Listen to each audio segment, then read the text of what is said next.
Great. Thank you all. Thank you so much, Claire. It's just been a pleasure being here in this short visit. I got to meet many of you today, and it's just been very fun.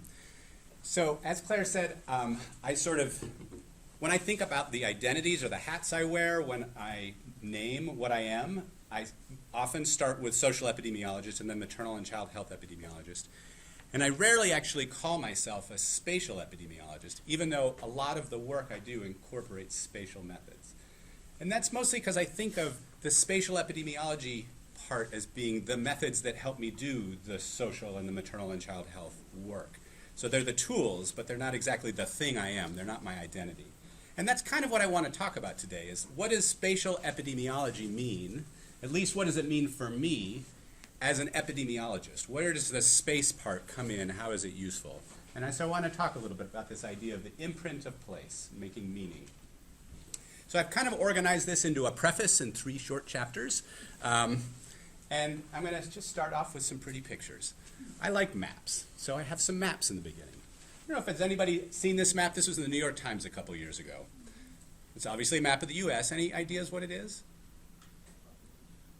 It looks like population. It's certainly related to population. I'm going to zoom in. There's Michigan. I'm not sure from the side here. It's a little blurred out. Hopefully you can see. I'm going to zoom in a little bit more. There's Lansing. And zoom in a little bit more. There's East Lansing. This is a map that the New York Times made of every human-built structure in the United States. It's just black and white, and all it does is capture human-built structures and how they're laid out in space. And I think this map is just fascinating because it is this representation of the way we physically occupy space. And the way we physically occupy space is a representation of our values and our organizational schemes. So this is a subset of that map of the whole U.S. in Appalachia, where the geology shapes human settlement. So we see these swoops of where buildings are because that's how the underlying topography goes. Contrast that to Mesa, Arizona, where suburban subdivisions each have their own geometric patterns, these reflections of how urban life should be organized.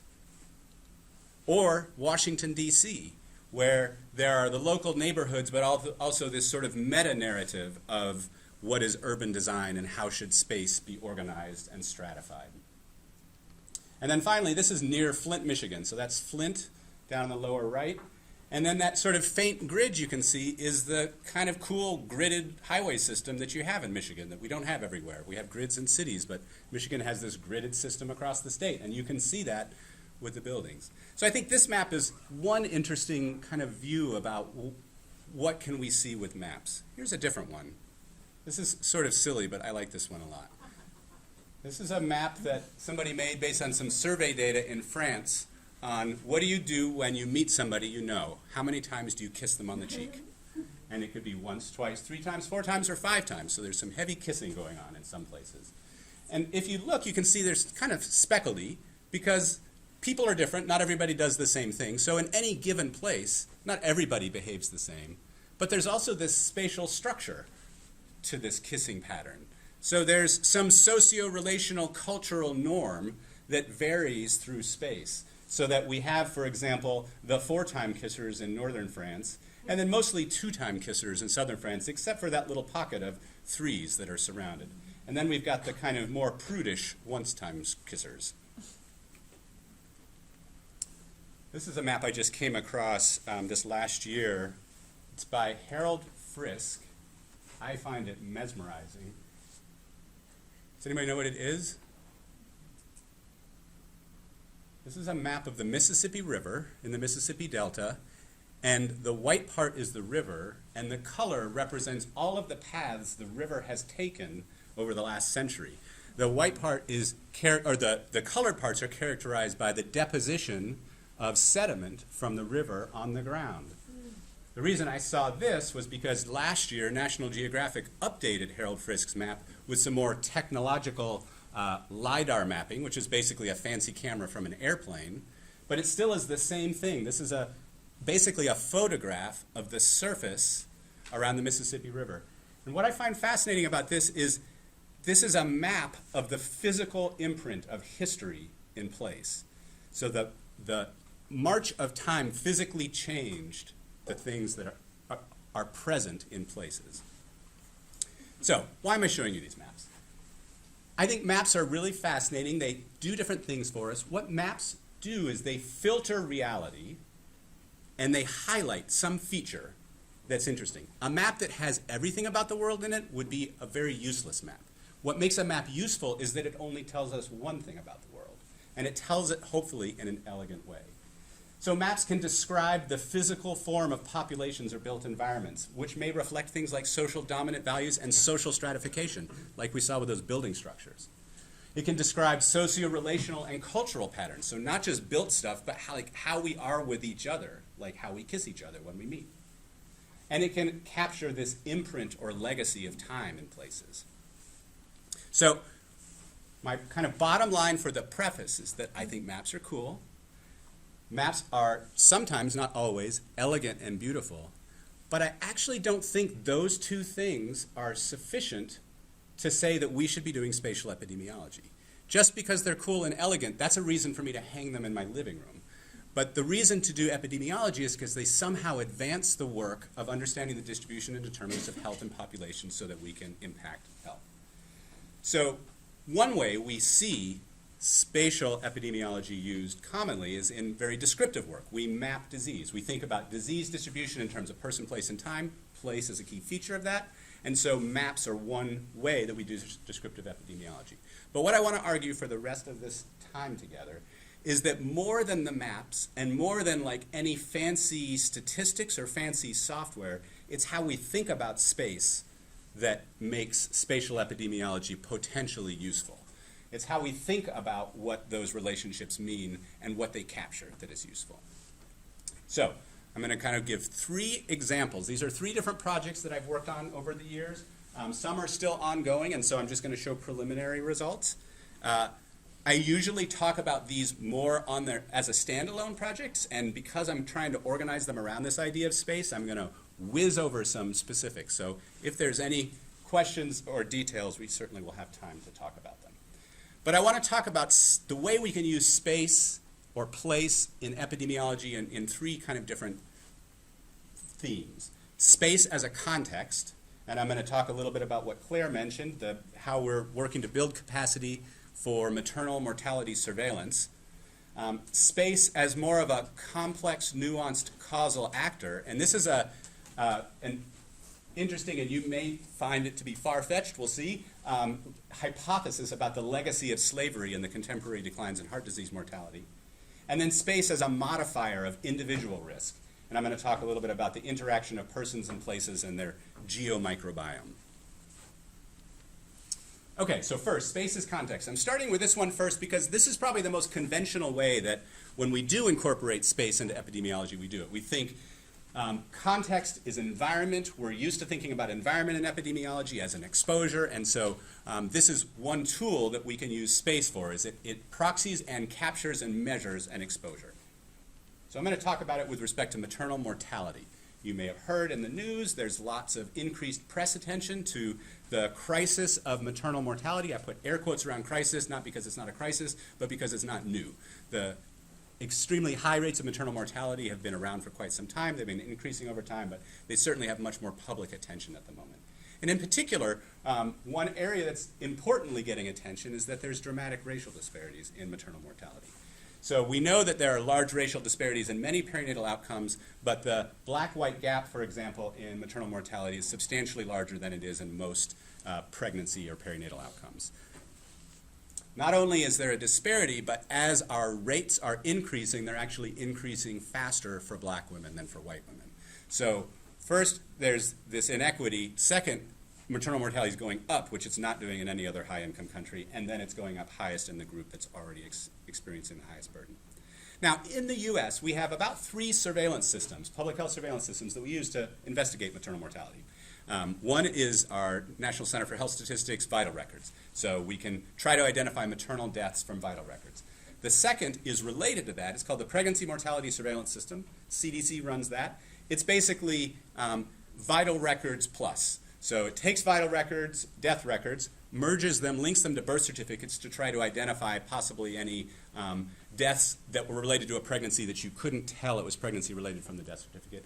And then a medical epidemiologist reviews the death to try to determine whether it was pregnancy related. The third system really fills an important gap because both those two systems are very dependent on whatever's on the death certificate. And death certificates are useful for epidemiologists and limited.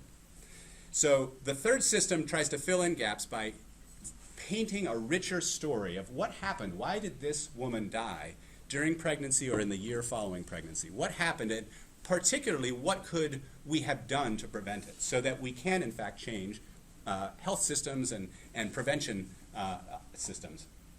So there are many questions that committees are asked to answer. And one of them that they're asked to answer are what were the factors that contributed to this death? That's a different question from what was the immediate cause of death, like her heart stopped. That's like, what is the thing, the sequence of events that led up to this? What were the opportunities for intervention?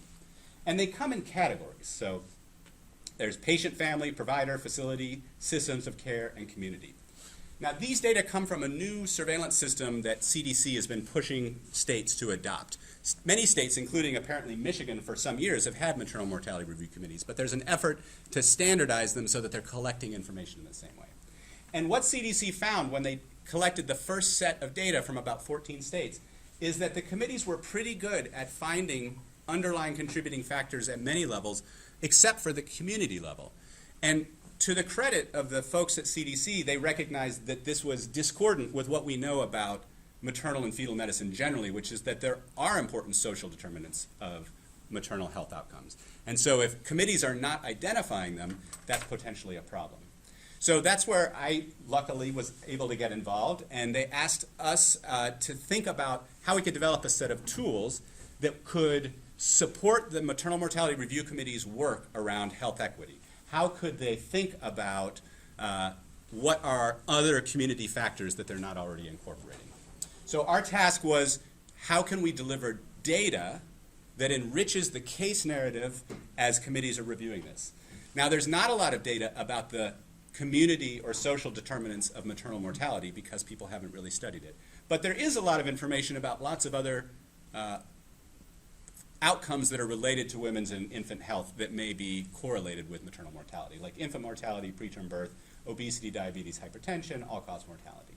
And so we used this literature from lots of different outcomes and put it together with an adaptation of a conceptual framework that tried to understand what might be the explanations for why women have good or poor outcomes. And so just very briefly, this sort of orients the woman here in the center along two axes. One is her life course, this idea of time, and that's the horizontal axis. And that's just a reminder that pregnancy is not an island, that the things that happened before she was pregnant are also important for her health, and the things that happen after she is pregnant are important for that health. So that exists along a life course. And then we have this vertical axis. Below the line is kind of physiology, things under the skin, the processes like her cardiometabolic health and her neuroendocrine health and her immunoinflammatory health. But then importantly also things above the skin, things that are in the community. So in this model we can think of those as being risk regulators, things that offer up constraints and opportunities as individuals navigate through their lives. They make choices about behaviors, they access resources, they experience exposures to positive things and to negative things. And so those constraints and opportunities can be patterned in different ways. And so we thought of what are domains that might be important for maternal health. We thought of general health environment and the reproductive health environment, behavioral health environment, but then really important things like transportation. Can you connect between individuals and those health services? And then the social support environment, the idea that in the family interpersonally and in the community more broadly, social support may be a really important factor in determining pregnancy outcomes. And then over top of all of those are what we've called these fundamental determinants of health, not just us, but what are thought of as fundamental social determinants about social stratification that pattern who experiences what kinds of environments. So here was our challenge. We wanted to enrich the work of these committees that are already burdening to try to come up with contributing causes for these maternal deaths with a lot of data, but we wanted to provide additional data that would help them have conversations about whether or not community context played a role. And this brings me to why space is involved here. What we could do is simply take advantage of the fact that addresses are collected in the surveillance system and geocode them. And that gives us at least a proxy for indicating the context, the community context in which that woman lived. In other words, we can say whether she lived in a place that had high or low health services, high or low access to transportation, high or low violent crime rates, etc. So we wanted to create this profile, this community vital signs. We would then provide this profile to the committees so that in the course of their deliberation over the case narrative about everything that happened, instead of relying only on a medical record and maybe on a few notes from an autopsy report or a social worker report, there could be this ancillary information that is not always relevant, but sometimes could be relevant. And then finally, in addition to providing it for review in these individual cases, there would also be an opportunity to aggregate the results that the maternal mortality review committees produce so that we could say something, again, not just about we have in our state a racial disparity in maternal mortality, but we can describe something about the communities in which that occurs. I'm not going to read through all of these, but this is just a snapshot of a few, not all of the kinds of indicators. Our goal was that this would be something that could be nationally scaled, and so we looked for data that was available in geographic units nationally. So we have things that are about supply and demand. Supply is like the number of healthcare providers, like primary care providers or OBs or mental health care providers. And demand is like the health status of the community. And then also social and economic factors. This has changed many times over the years and probably will continue to change, but this is our current visualization of those results. And I know that you can't read the words, but the goal here was how can we give this snapshot, this profile of places, her particular place, to a committee that's going through a lot of cases in a way that they can try to synthesize quickly. And so what we decided was, let's say whether her neighborhood is average, which means her point is in the yellow center part of the graph, whether it's better than average, her point is in the green part of the graph, or whether her neighborhood is worse than average, is in the red part of the graph. So we tried to identify quickly what is her neighborhood like relative to other women who live in the same state, and then also relative to all women in the US. For example, we did this pilot in Mississippi, and we recognized that in Mississippi, if you only compared to other women in the state, for example, there was poor access in almost every place. And so saying that she has better than average access doesn't mean she has good access. So allowing a national comparison was important also. So in this way, there actually isn't a map. This is just using the idea of space as a means to impute contextual data that then becomes part of the surveillance system. This is a not robust analysis of some early results. So this is unadjusted. This is basically just showing that some of these measures do predict pregnancy-related mortality rates. Specifically, women who live in census tracts with higher percent college graduates or counties with more OBs have lower rates of pregnancy-related mortality, and women who live in counties with higher poverty, more opioid pills per capita prescribed, have higher rates of maternal mortality. So just an example of how these contextual variables can add to the aggregate data as well. Okay, so again, that was just this idea of space as context, a relatively conventional epidemiologic use of space, although our particular implementation maybe isn't conventional. All right.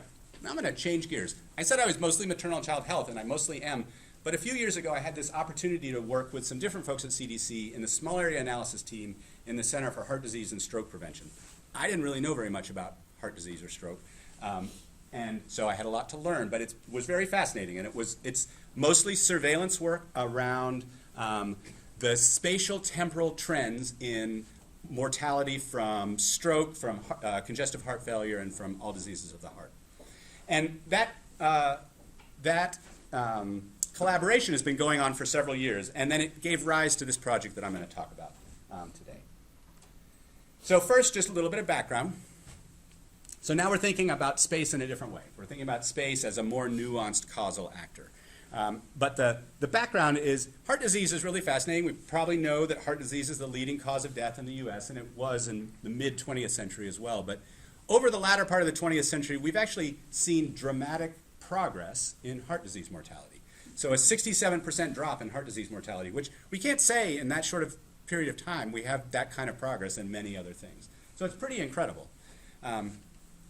And so it's fair to say, well, what made that go down? And in a word, I would say progress, and specifically the development of technologies that we diffused to a population that made a difference. And those technologies can be thought of as primary prevention. So like we learned in the middle part of the 20th century that it turns out smoking isn't really very good for you, not just for lung cancer, but also for heart disease. And so smoking rates started to go down as that became more apparent. So also secondary prevention. We developed medicines to treat blood pressure, hyperlipidemia, and diabetes. And then finally, tertiary prevention. People could still go on to get heart disease and have a heart attack, and instead of dying from that heart attack, could have surgery that would allow them to live longer. So these are technologies, whether they're surgical technologies, pharmaceutical technologies, or knowledge technologies, that were developed through a combination of observation and trial and research, and then disseminated to a population. Okay, so I want you to keep that in mind, that progress and dissemination. Now, I said that heart disease mortality went down for everybody, and it went down everywhere, but it didn't go down the same for everybody.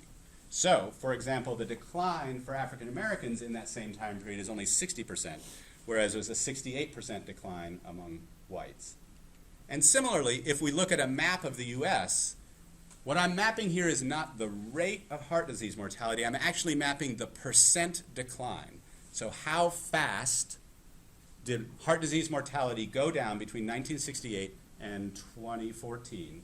And I've made dark colors slower. So dark colors are bad here. Lighter colors are good. They went down faster. So I think of this as a map of the pace of progress in heart disease mortality. We were faster in fixing or addressing the prevention opportunities around heart disease mortality in some places than others. Now, I'm going to zoom in on the South, because that's where I'm going to talk about from here on out in this little story. Now, in this previous slide, it looks like the South is just generally terrible. But when you zoom in on the South, there's still heterogeneity within the South. So the South is not a monolith, and it's not a monolith across population groups either. So this is the percent decline in heart disease mortality among whites. These are quintiles of counties. And this is the percent decline in heart disease mortality among blacks in quintiles. I'm just going to go back and forth a couple times. That's whites and blacks, whites and blacks. So there are places that are faster and places that are slower for both, and they're not always the same places, which is interesting. Now, as I said, I've been doing this work for a few years with CDC. We had done a number of kind of surveillance papers and some kind of like descriptive risk factor papers. And then I teach spatial epidemiology, and people send me maps, which is one of my favorite things. And so somebody sent me this map that they'd seen on a Slate article. Has anybody seen this map before? So this was a map that President Lincoln commissioned, the Census Bureau created based on 1860 census. This is a map of the proportion of people in every county who are enslaved. How many slaves there are in every county. So this is interesting on a few different points. For one, I think I naively thought because the South that slavery was legal in the South, that slavery was ubiquitous in the South. But of course, when you think about plantations, that doesn't make sense. I don't think I had quite appreciated how spatially heterogeneous or variable slave concentration was, though. But that wasn't the only thing that struck me. It also looked a lot like this thing that I'd been working on for several years that didn't seem to me like it had anything to do particularly with slavery. Again, this is a map simply among African Americans. This is not a contrast of black to white. This is how fast blacks in northern Alabama versus southern Alabama, for example, had their heart disease decline over a 40-year period. So I didn't know exactly what to do with this when I first saw it, except it was very interesting, and it took a few years for this to kind of come to fruition. But it came about through engaging, kind of stepping outside of public health literature and looking for what people were talking about this. And it turns out there is a really rich literature around the legacy of slavery. And when I say the legacy, I don't just mean, like, of course we have a history of slavery in America, but I mean this idea of a local, spatially contingent legacy imprinted on the places in the South that were more dependent on slaves than others. Not comparing a county in Alabama to a county in Iowa, but comparing two counties in Alabama, one that had high slave concentration in 1860 and one that had low. And so I'm going to walk through just very briefly some of that literature. And I'm going to try to make an argument for our hypothesis, which is that the legacy of slavery affected the pace of progress, the diffusion of the kinds of technologies that allowed heart disease mortality to go down, and that's why we see spatial variation. So the first piece of evidence is if we look at a map of lynchings after the Civil War through the middle part of the 20th century, it aligns very closely with slave concentration. Lynchings are an incredibly potent, violent, racialized control mechanism. They are designed to suppress racial power and to maintain racial hierarchy. And they occur not randomly across the South, they occur particularly in counties that had themselves been predominantly, had high concentration slaves in 1860. So there are African Americans across the South, but they don't all live in places that had high concentration of slaves in 1860. If we look at racial disparities in poverty, we know that there are important racial disparities in poverty in the US in general and in the South specifically. But once again, the black-white difference in poverty rates varies spatially. And in this nice paper by O'Connell, looking at data in 2000, families in 2000 who lived in counties that had a high slave concentration in 1860 had a larger black-white racial disparity in poverty. Families who lived in counties with a low, black and white families who lived in counties with a low slave concentration in 1860 had a relatively lower black-white disparity in poverty. There's also been some nice work looking at how white families support and engage in public education, and that varies geographically in the South. Again, I'm not comparing anything about the South to, the UP or to Vermont. We're comparing part of Mississippi to another part of Mississippi, part of Georgia to another part of Georgia. And what they found was that in counties that had a high legacy of slavery, high concentration of slaves in 1860, whites were more likely to pull their kids out of public school and go to private school, and less likely to support tax funding for public education, which means less resources for public education that's necessary for health literacy and the diffusion of progress. There's also been work by political scientists who have looked at white resentment and particularly whites voting to maintain racialized control. And that is, while it's common across the South, it's much stronger in counties that had a high slave concentration in 1860. So to kind of sum that up, there's bodies of literature in history, economics, sociology, and political science that suggest that the very counties that had the highest slave concentration are meaningfully different from their neighboring counties who had a lower slave concentration. And when I say meaningfully different, I mean their investment in education, their political control, the way that law enforcement works, the way institutions work, the things that are necessary for the diffusion of new information through populations. And that may, we hypothesize, affect how quickly, not whether or not those public health interventions ever made it to those communities, but how quickly they made it to those communities. So I'm just going to show this one result slide. I'm going to give you a little orientation to this because it's a little confusing. First, this is an ecologic study. County is the unit of analysis. Across the x-axis is the county's slave concentration in 1860. So on the left-hand side are the counties that did not have slaves in 1860, and on the right-hand side it went up to about 80%. That was the highest. On the y-axis is a model predicted percent decline. How fast did those counties go down between 1968 and 2014? So a model predicted percent decline. So if we're predicting percent decline, you want to be high. So a high number is better. Going down faster is better. And what we see is that for blacks, which is the red line, in currently living in counties with a low slave concentration in 1860, they actually had faster decline than whites in the same county. But as we go to high slave concentration counties, they're substantially slower in their decline. Notice that in the deep South, at least, basically for whites, slavery doesn't have an impact. It doesn't mean that there aren't differences in the rate of decline in heart disease mortality among white counties. It just means that the way those things varied has nothing to do with the slave concentration in 1860. It has to do with something else. Now, the pattern in the upper South, which were the deep South is the original Confederate states. The pattern in the upper South was qualitatively similar, but there was significant statistical heterogeneity, so we have both plots there. So a more nuanced story, by no means kind of a slam dunk from a causal inference point of view. This was a stretch of a hypothesis to have an exposure that happened 150 years before our outcome.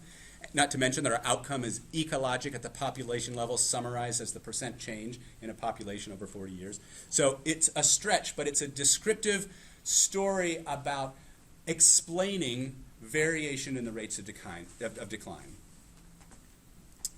Okay, and the final piece is thinking about space now in a slightly different way and using a slightly different example. And space as something that interacts with us as individuals. How do our individual physiologies interact with the places that we inhabit? And what might that have to do with our health? Now, once again, for this, I have to give you a little bit of background. I'm going to talk to you about the microbiome and a study that was studying the microbiome in preterm birth. So this parent study is I'm loosely affiliated with, but I cannot take credit for it. It's Betsy Corrin and Ann Dunlop are the PIs of this study.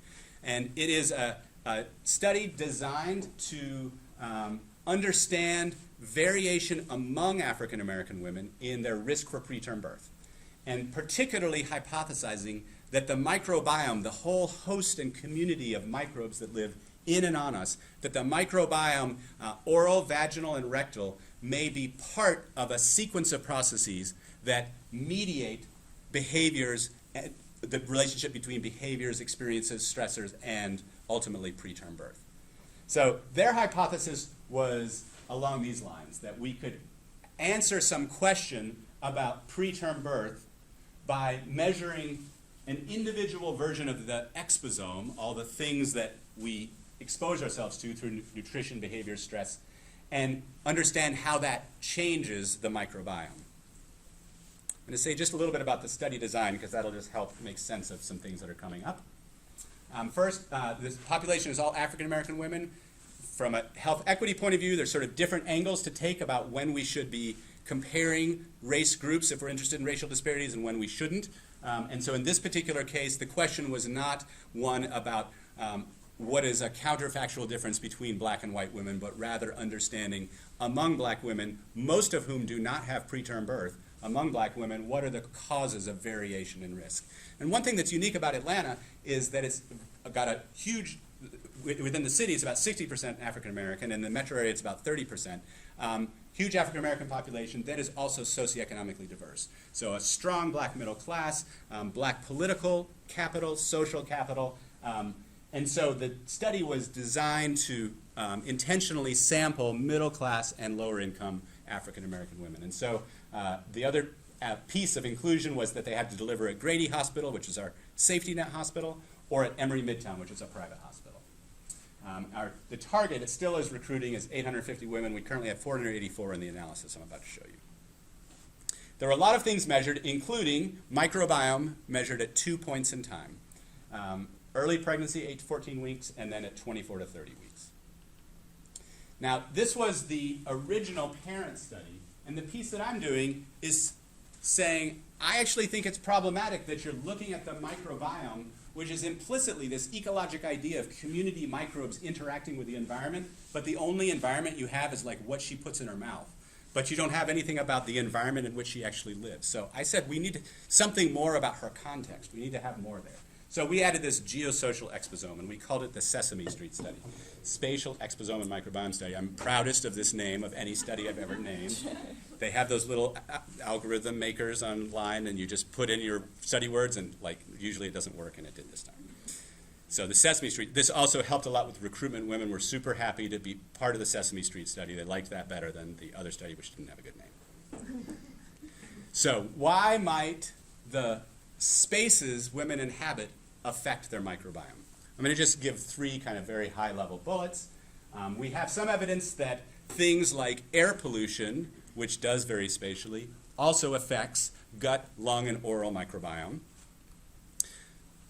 What people eat affects their microbiome, and what people eat is largely a function of the food environments in which they live. So if we look at the food environments across Atlanta, there's a wide range from things that would be food deserts or food swamps and places with very healthy food options. And again, within our study sample, which is socioeconomically diverse, also a lot of potential for shopping in lots of places.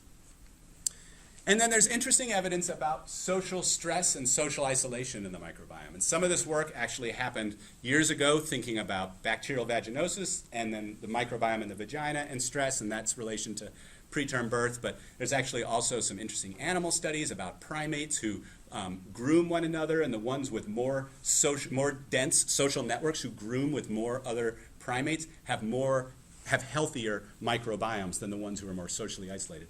Probably because they are sharing more things, and so if they have a loss of an important species in their microbiome community, it can be replaced. So the idea of social isolation and social stress may also affect the microbiome.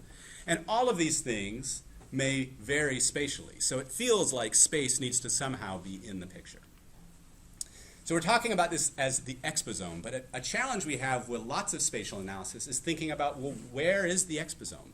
We can think about the places we experience like our residential environment, so like where you sleep at night, and that's often what we do. We usually look at things like census tract or block group or your county, but I don't know about you, I spend not so much, I wish I spent more time in my place I slept at night, but I don't. I spend lots of time in other places. As Stephen Matthews called it, we are spatially polygamous, that we are not monogamous to a particular place. We move through spaces, and that means we need to think also about those other spaces we inhabit. So in addition to residential location, we can also think about activity space, which is an approach that many people have taken in various ways. And I would say ours is a feeble way, and it's challenging to deal with activity space, and I welcome any discussion about other ways to deal with it. The way we dealt with it is we adapted a iPad-based survey called VERITAS, and we adapted it to a maternal and child health population. Basically, it's a sequential set of questions that asks women to identify where they do a set of things. Where they go grocery shopping, where they take their kids, where they go to the doctor, where they sleep at night, if they sleep at home or other places. And they can enter up to 21 types of locations and up to 5 specific instances of each one. This is just a snapshot of what the iPad looks like, so she can see a map, but there's also a search bar. She can put in, like, I shop at Kroger, and all the Krogers will show up, and she can say, I shop at that one, so that we know we're getting the right point. So let me just give an idea of what activity space can do for us. So this is DeKalb and Fulton County, and I don't know if you can see in the middle where that 2 is. That's some formatting error on this computer, but it's the little symbol of where hypothetical Donna lives. And if we zoom in on Donna, we can see that she actually lives inside of a block group. Now, the conventional thing to do would be to say Donna lives in the block group, and so that is her neighborhood. And that is one way to do it. But we also asked women to describe their perceived neighborhoods. And so for Donna, she drew this, which is slightly different from her block group. And then we also asked Donna to tell us the places that she went, and she gave us this set of points, which are places that she visited for different amounts of time and different days for different purposes, all of which was captured. And so what that means is we can summarize how Donna moves through space in a few ways. We could say, here's the administrative unit you live in, your census block group. Here's what you perceive as your neighborhood. But then here are these activity spaces that you move through. And how we summarize activity space, or it's manyfold. Here are just examples of using like a deviational ellipse of the points or a convex hull polygon. But in the results I'm going to show you in a minute, basically what we did is use the points and measured the context at that particular point and added up all of her points to get a sum score. For example, we're going to see in a minute violent crime rates, and we took a mean of the kinds of violent crime rates in places that she visited. So, again, I usually have a little more time to talk about this. I'm going to give a very high level and oversimplified, so for people who know about the microbiome, you're going to maybe push back on some of these things, an oversimplified version of our premises. The question that I'm going to answer in the next couple of slides, or try to answer, is the question of whether place affects the vaginal microbiome for women in this study. And the premises I'm going to give you is that the vaginal microbiome is associated with preterm birth, so we think that the vaginal microbiome is important. In particular, while in the gut, a diverse microbiome is healthy, in the vagina, a diverse microbiome is usually not healthy. So we want lower diversity, which means fewer numbers of species. Exposure to chronic stressors, many have been measured, but including crime, neighborhood deprivation, is associated with higher vaginal microbiome diversity and lower prevalence of one species in particular, one genus in particular, lactobacillus. In healthy pregnancies, on average, vaginal microbiome diversity declines over time. In other words, we said we want a low diversity in general, and closer to delivery, the diversity should be even lower. So we have these 2 time points, and what we would like to see is a decline in a healthy pregnancy. Okay, so those are kind of some high-level, oversimplified premises. The 3 questions that I'm going to try to very briefly summarize is, does individual socioeconomic status predict microbiome diversity during pregnancy? Does residentially measured stressors like crime and deprivation predict microbiome? And then do the activity space measured stressors controlling for residential areas, does that predict? So basically, does where you sleep at night matter, or does where you go during the day matter? So this is just a summary on the y-axis of a metric called the Shannon Diversity Index, which again is a quantification of the diversity of the number of species and their relative quantity. It's definitely an oversimplification of a very complex set of data, the microbiome are, but it has some utility, we hope. And what I have is the distribution of the samples among women at Emory, which was the more middle class sample, and the distribution of samples for women who delivered at Grady. And then we have both the early and the later pregnancy measure. And so what we see is that Grady has higher average diversity, which is not a good thing, and less within pregnancy change, less improvement within pregnancy. So there's some correlation between socioeconomic status as measured by hospital and both absolute diversity and also change during pregnancy. Now, we were interested in whether how much change during pregnancy varied spatially. So this is a map of the prevalence of women who had a decline in diversity between the 2 measures. So they went in the positive direction. They went in a good direction. So if they went in a good direction, the higher the prevalence, the closer to red. So we would like that. But you can see there's not very much red. We've mostly got a prevalence of, say, 40 or 50%. But we've got geographic variation.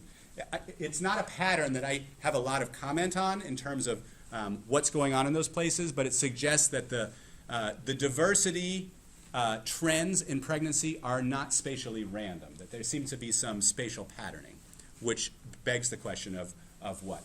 Yes? Dr. Kramer, can you please point out where is Atlanta Yeah. down? Yeah, that's a great idea. So first of all, the sort of gray lines here are counties. So this is called Fulton County here, and this is DeKalb County. There's 5 counties that are shown here. The blue lines are significance contours, so they're surrounding areas that are significantly different from the average. And then the question of where is the city of Atlanta? City of Atlanta is about right here. And then if you know Emory, you do, it's about right there. Yeah. Okay, and this is, again, a dramatic oversimplification of a lot of data, but this is an effort to summarize how did that change in microbiome change as a function of where women were. All of the results here are modeled estimates that control for age, education, income, hospital, parity, and the activity space measures also control for the same values in the neighborhood. So it's the additional impact of activity space above and beyond the neighborhood. Okay, so let me explain. On the y-axis, what we have is the modeled change from point 1 to point 2. Remember, we would like to go down. That's the green part of the graph.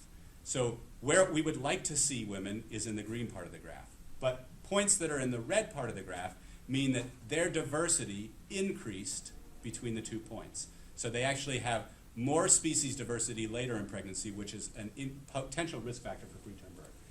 So what are those higher versus lower risks associated with? On the x-axis, we have the neighborhood deprivation on the left, and then the neighborhood violent crime rate on the right.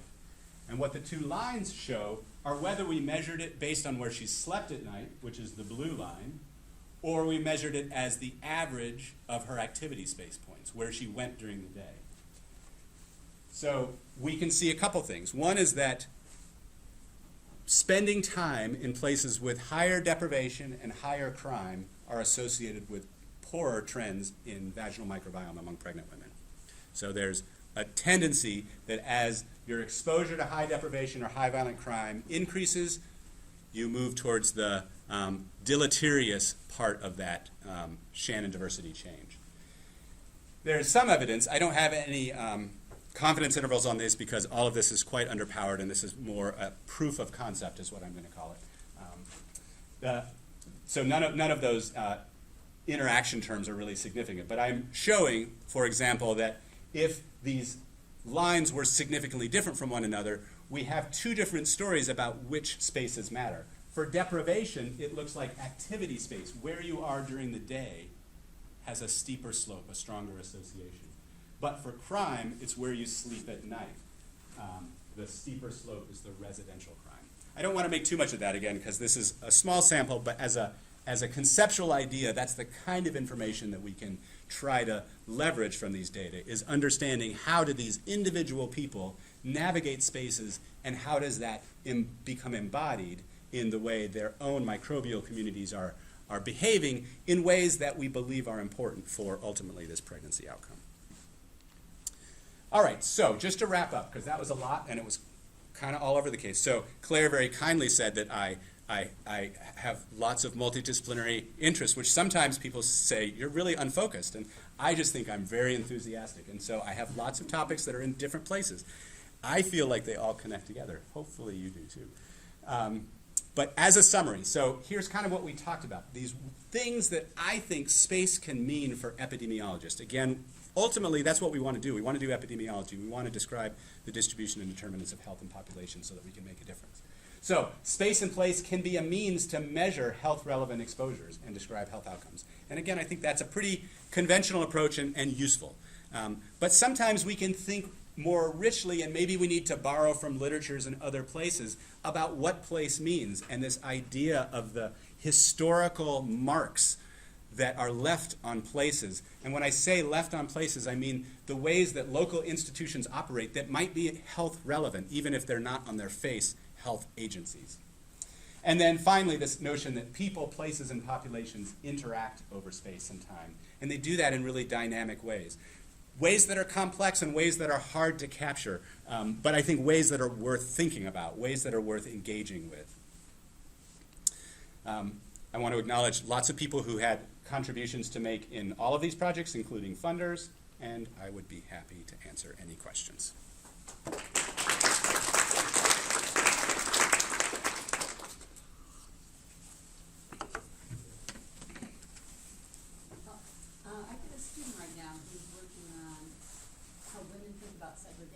Yeah. And so, we have all these ways to measure segregation, to mapping and various things. And we hadn't really looked at the activity one, which I like. But she's actually asking women their thoughts about their perceptions of where the neighborhood is, but also the Denton and Massey measures. And she's finding a lot of discordance just in our small sample so far with how far women think they are from an all-white neighborhood and how far the map shows they are from it. And which way is the discordance? It seems to be that women think that they are farther away. Interesting. It's our small initial sample, but I thought it was an interesting idea. Yeah. Yes, you can have very quantitative, Uh-huh. but I like that you have people draw their neighborhood Right. because perceptions about where you live don't line up with the census data. Right? So They definitely don't. I will say something. I love the perceived neighborhood piece. It was sort of disastrous in this study, and it's because people, like, just the idea of what a neighborhood is so kind of socially contingent, and so some people had no idea, and that, and they were encouraged to say, well, like, how far would you walk? Like, they were given definitions, but then that's a different feel from, like, in Atlanta, we do have a lot of named neighborhoods, and people feel identity associated with their named neighborhoods. So that's different from how far can you walk. That's like, I live in a neighborhood that has this name. So, like, there's these different meanings we give. There's been some really good, I think, ethnographic and qualitative work on this very thing. I think quantitatively, it is really challenging to think about. yeah, it is a qualitative exploration. Yeah, I think that's a great place to explore what's happening with neighborhoods. I think from Krieger did a lot of work on, like, what happens if we use these different units, which basically gets at where do we get the strongest associations. That's interesting too from a surveillance point of view, but I think how do people experience space is an entirely different thing. We have this interesting data set right now that I'm trying to process. So there's this business group called Cubic who somehow, this is all a little sketchy. So they are the kinds of people who get data from our phones, like when we opt in, or we didn't even know we opted in, to be geo-tracked. So they collect it all for marketing purposes. They're the people who do that. but they must feel bad about it. So they have this research arm to feel better about themselves, and so they share their data with researchers. And so we got some data for Atlanta. And here's, it's been used this way once other, so I didn't come up with this idea, but the idea is we can, they're anonymized, but we can create these movement tracks of unique IDs, and we can figure out where they slept at night. And so what we did is we assigned where they slept at night to quartiles of socioeconomic status based on median household income. And then we looked at where they moved during the day, and we actually know like specifically where they moved. And so what we're doing is creating these micro-segregation measures. So we have a lot of strip malls in Atlanta. We could have a strip mall with a Starbucks and a barber shop. So two people could pull up into the strip mall parking lot, and one walks into Starbucks and one walks into the barber shop. So it would appear, if we didn't have this spatial scale right, that everybody's mixing. But really, they're micro-segregating. And so we're trying to create these indices of micro-segregation and then connect them, for example, to our activity space measures. Like, we don't have our women there, but we could use those as kind of anonymized exposure variables that say, this is a place where there's lots of income mixing, this is a place where there's not. So, yeah. Congratulations, it was a great talk. Thanks. I wonder if you'd reflect a little bit on the original concept of environment in public health research as compared to the more narrow concept of exposome. And there is an alternative called the envirome, which we cooked up in 1992 or so. I like that. Mainly objecting to the idea of exposome because it ignores the role of behavioral choices. One of which you just described, the choice of going to the Starbucks versus the barbershop. And there is a line of research in the interval program at the National Institute on Drug Abuse that's related to what you just described. They take people who are in treatment for drug dependence and they're tracking their urine analysis so they know what drugs they're using. And they're tracking their movement through Baltimore, which has a wonderful tradition of neighborhood declaration. They basically do surveys to ask people what neighborhoods do you live in. And they find that if their participants migrate from their home turf to the area of Lexington Market, which is in downtown Baltimore, they're much more likely to take drugs and come up with a dirty urine when they show up at the clinic next than is the case otherwise. What we've been discussing with them is the idea that they could deliver, for example, a ka-ching coin drop in their cell phone and say, if we see them going in that direction, to say, here's a restaurant, stop at that restaurant, there's a meal waiting for you at that restaurant. In other words, introducing the disruption of the behavioral choice that otherwise might be toxic for them and turning it into something else. Interesting. So it's the root idea is that exposome sounds passive. It sounds like something that you're exposed to, whereas envirome is deliberately activating behavioral choices. And I actually, it's really interesting to see how you push the area forward. There is a related area of ecology, and for example, birds don't fly onto telephone poles, paying attention to the county boundaries. They'll basically fly under the pole wherever it is, and they use an approach called wavelet analysis, and in order to deal with these non-geopolitically defined boundaries, but use boundaries that are defined by where the organisms are found. So you might in terms of looking at your data set, you might want to look into wavelet analysis. Interesting, wavelet. So there are some approaches to recreating aerial units, so bounded polygons, as a function, like in ways that cluster homogeneous populations. So but that usually carves up space into mutually exclusive polygons, whereas the nesting, it seems like, could happen in clusters that leave space unoccupied. One thing that we do with some of our exposure measurement is kernel density estimation, which is to say if we have point measures, we basically create a smooth surface so that we're not stuck with particular boundaries. We don't assume that at an arbitrary boundary that no one knows exists, that there's a sudden drop of 20% prevalence in something. Rather, we assume that there's some slope that occurs in there. I mean, that still is an assumption because they're actually exactly what the nature of that change is unknown. But I'll look at wavelet. That's very interesting. I think you're right. I think the idea of how do we engage the notion of structure, social structure, and also physical built environment structure and agency together is really important. I feel like there's this constant struggle in kind of social determinants of health in figuring out what are things for which people have agency and control, and what are things where we need to hold structure accountable. And so that balance is, I think, an important discussion to keep having too. Yes? I'd like your ideas about some of the pathways that these social experiences get expressed and embodied biologically. You would, yes, I think it's very interesting, isn't it?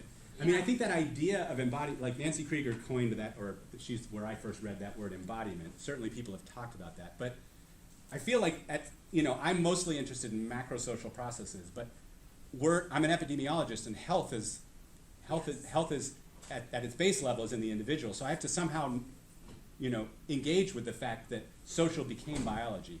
Preterm birth means, she went into labor early, her cervix began to ripen early. Like things started to happen at the time that they weren't supposed to. Those were physiologic cascades. So figuring out how do we make sense of that? Because the historical way was to say she must be genetically prone to it, or there must be it was to attribute it to the individual in a way that was, I think, poor science. It was illogical to always do that. It doesn't mean that is never the case, but it just seemed like it was incomplete thinking about what explains how biology works. But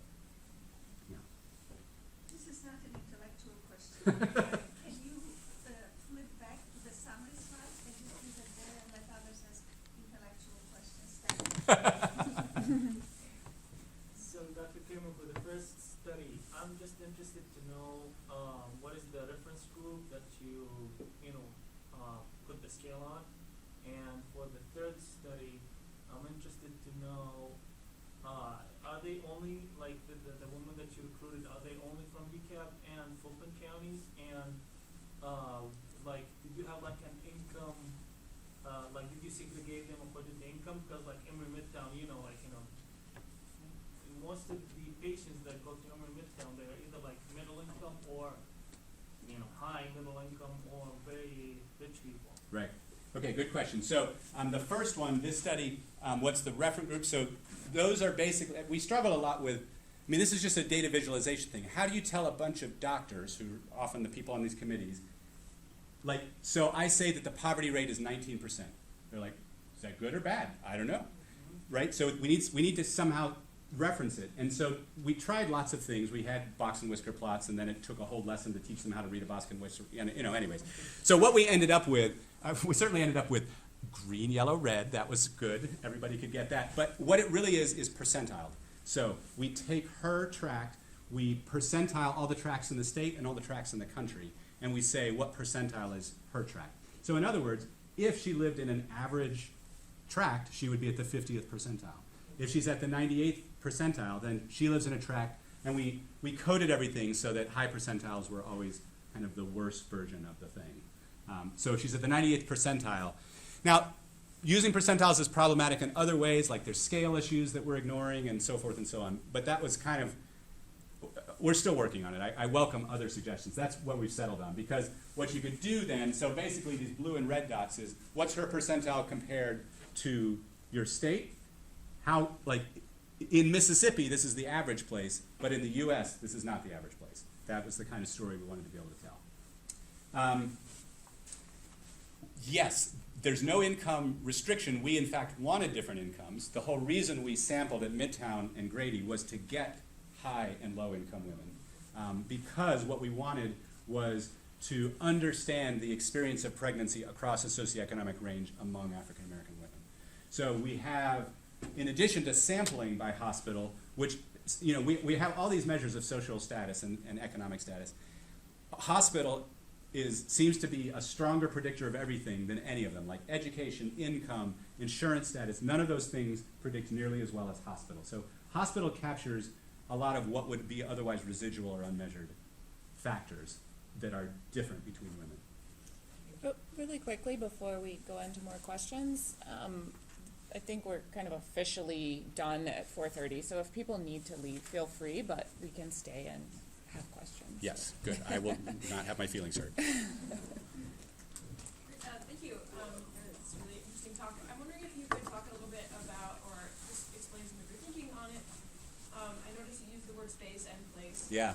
And you know, there's a rich literature on the distinction between the two in geography and other social science areas, but if you could talk a little bit about how you think about the difference between space and place and how you kind of operationalize that and fit it into an epi sort of thinking. So when I teach spatial epi, the sort of distinction I try to make is that places are often kind of named or bounded units with attributes that we're interested in. And I think of space as something a little more abstract and continuous. So, for example, one of the things we talk about is social networks and the relation between social network analysis and spatial analysis. Social network analysis, I think, is a very spatial phenomenon. It's about your proximity to one another in this network of nodes and edges. And so it is spatial in the sense that the fundamental determinant of things is distance. Whereas place, distance isn't, in terms of how I operationalize it when I'm talking about it, place it has attributes as a central point, and distance may be a feature that we're interested in, but the attributes, the characteristics of that thing. I was saying earlier that I wasn't trained in geography, so I worry all the time, like, what kind of blasphemy I'm doing. So I might be training my students in a crazy way, but that's the way I do it. Yeah, no, I was thinking about it just because I think some people are going like, oh, Danielle, you do spatial epi, and I don't think I do spatial epi. Yeah. I think I do place-based epi. Yes, okay, right. There's like a distinction there that, Yeah, right. So when I think of doing, for example, those kernel densities and looking for clusters, I feel like that is spatial epi. I'm trying to create these continuous surfaces of risk so that I can identify, clustered areas of high risk. But if I'm doing a neighborhood effect study where I'm using multi-level regression, I'm often not using a spatial model, right? I'm in fact ignoring spatial proximity. I'm just treating those units as independent units, and I'm assuming that individuals are nested within those individuals. So that feels like a place-based analysis. You go first. Okay. Thank you for the talk.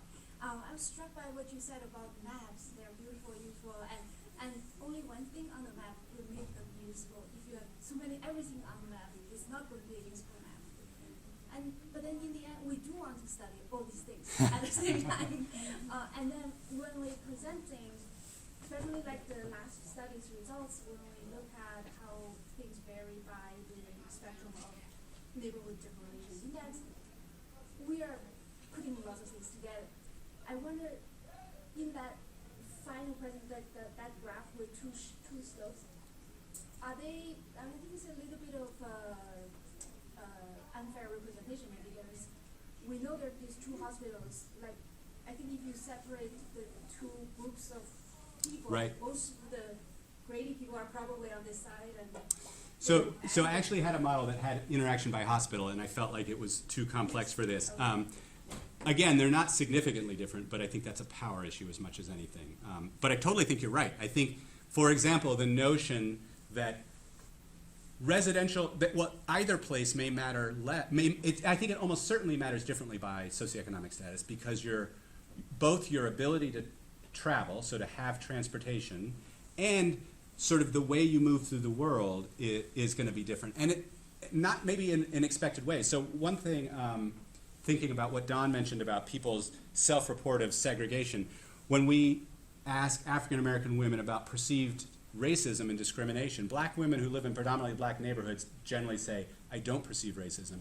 It's black women who work in white spaces who perceive racism. So middle-class women may be having a larger activity space, but also experiencing different things in spaces because they're in more white-dominated space. So I think it's complicated, and therefore there could definitely be heterogeneity by hospital. The patterns in this particular first cut of the data were not that different, but I think that is should all be taken with a grain of salt. Do you have time for one more? I do. Okay, so one of the things that I worry about with social epidemiology is that we often think, like, if I think this exposure is bad, then Right. it must be bad for all health outcomes. Right. So I'm wondering about that relative to the vaginal microbiome, because what you're saying is that what we want to see during pregnancy is the opposite of what we want to see, or what we want to see in the vaginal microbiome, particularly during pregnancy, is the opposite of what we want in the gut microbiome. So we want, like, lack of diversity and a decline in diversity.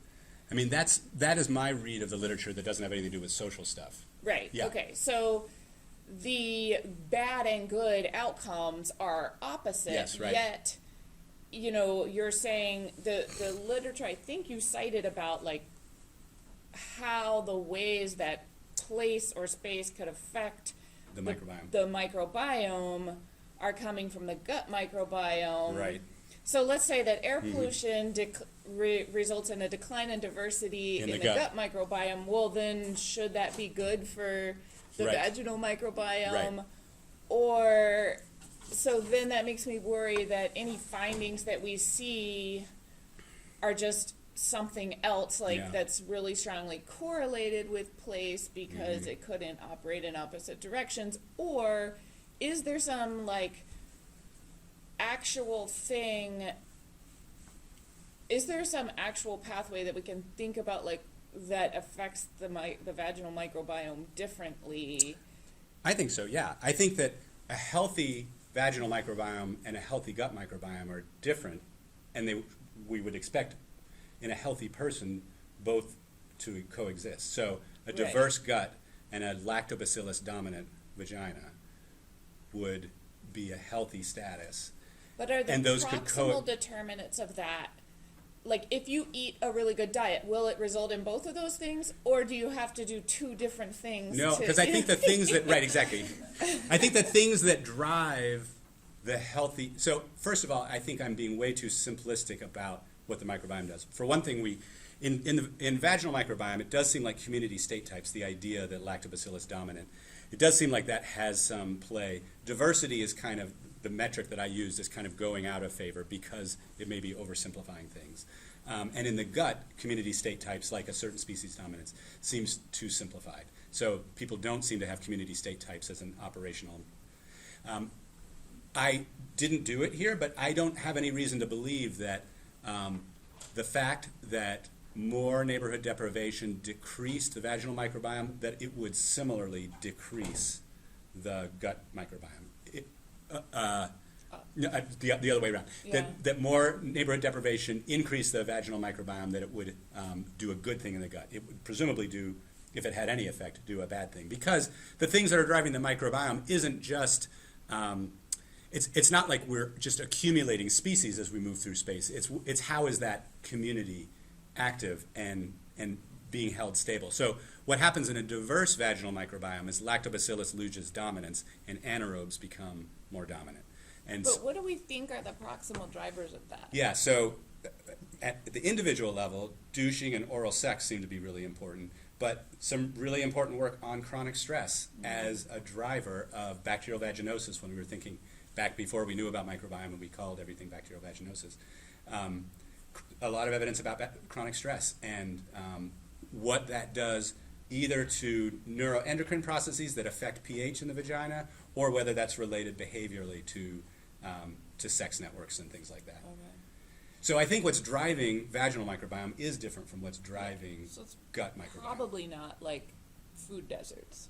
For the vagina, I would think not. I think it could be sexual networks, it could be stress, and that's, so I picked NDI and crime, thinking on a stress hypothesis. Okay. Because often when we think of those two exposures, that's kind of the pathway that we Could there imagine. be, this is crazy, I know nothing about this. Could there be anything about the provision of healthcare, prenatal, the exams and that kind of thing being more or less, It's a good question.